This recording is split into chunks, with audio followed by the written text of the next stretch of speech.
अभी 2-3 प्रश्न पहले एक व्यवसाय और हिंसा से संबंधित बात चल रही थी, तो एक छोटा सा अनुभव शेयर करना चाहूँगा मेरे खुद के परिवार का। भोपाल में बड़े पापा निवास करते हैं और 30 साल पहले का वाकया है गुरुदेव कि स्टेट बैंक में थे, शायद यदि अगर आपको पता हो। सुना है, मैंने सुना है। उसमें मछली को लेकर के उनको सैंक्शन करना था तालाब में मछली मारने के लिए, लेकिन उन्होंने 8 महीने तक उस आदमी को लटकाया। स्टेट बैंक में मैनेजर थे इनके बड़े पापा जी, भोपाल में प्रमोद जी के पिताजी हैं, अभी थोड़ा अस्वस्थ है, और उन्होंने 8 महीने तक उसका सैंक्शन नहीं किया। क्यों? मैं मछली के मामले में पैसा सैंक्शन नहीं करूंगा। लास्ट में हार करके वो मछली को मारने वाला ठेकेदार उनसे बोलता, जैन साहब सैंक्शन करना भी है कि नहीं करना है? उन्होंने इतने ज़्यादा ऑब्जेक्शन खड़े किए, ये पेपर नहीं है, वो पेपर नहीं है, अभी इसको लेकर के आओ, इसको लेके आओ, अभी दुकान बंद है, अभी ये नहीं है, पैसा नहीं है। वो थक करके बोलता मैं दूसरे बैंक में चला जाऊं। तो इनके बड़े पिताजी कहते हैं अच्छी बात है, बहुत जल्दी समझ गए, 8 ही महीना हुआ है, मैं इसको आगे भी कभी सैंक्शन नहीं करता। और उन्होंने उसको सैंक्शन नहीं किया। स्टेट बैंक में बड़ी पोस्ट पर थे, और उसके बाद उन्होंने फिर जब ऊपर से प्रेशर आया तो अपने स्वाभिमान, अपने धर्म की रक्षा करने के लिए VRS लेकर के स्टेट बैंक से रिटायरमेंट ले लिया।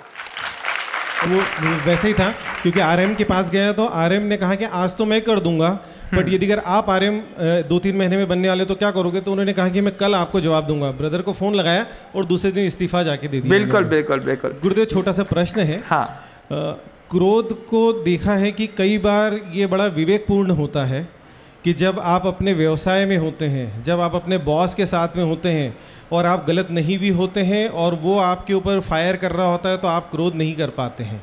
जब आप अपने कनिष्ठ के साथ होते हैं, घर में होते हैं, पत्नी के साथ होते हैं, बच्चे के साथ होते हैं, तो आप शायद खुद गलत होने के बाद भी क्रोध से आप दबा देते हैं। तो वो जो विवेक उस समय आ जाता है, ये इस समय क्यों नहीं आता और उसको कैसे लाया जाए? बहुत अच्छा प्रश्न है।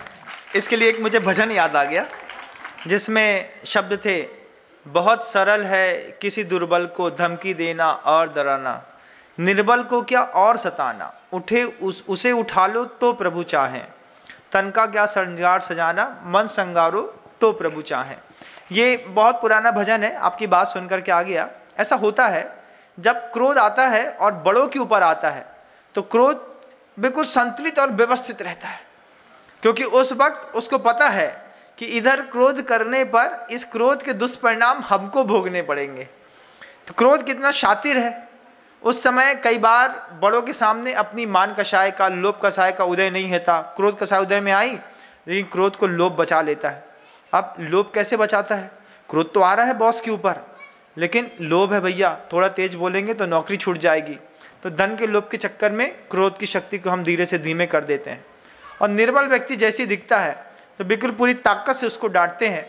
इसके लिए मैं तो याद करूंगा APJ अब्दुल कलाम जी साहब को, जिन्होंने इसरो में जब वो काम करते थे तो काम करते वक्त एक झाड़ू लगाने वाला जो व्यक्ति होता था उससे भी बड़ी खुश मिजाजी के साथ हाथ मिलाते थे और उससे कहते थे, मेरे इस यान को ऊपर तक पहुंचाने में जो आप मदद कर रहे हैं, इसका मैं आपका जीवन भर एहसानमंद रहूंगा। एक इसरो जैसे इंस्टीट्यूट में झाड़ू लगाने वाला भी कलाम साहब का फैन था। बंधुओं, इस तरीके के हमें सद्व्यवहार अपनाने चाहिए, इससे हमारी जिंदगी के रंग और खूबसूरत हो जाएंगे।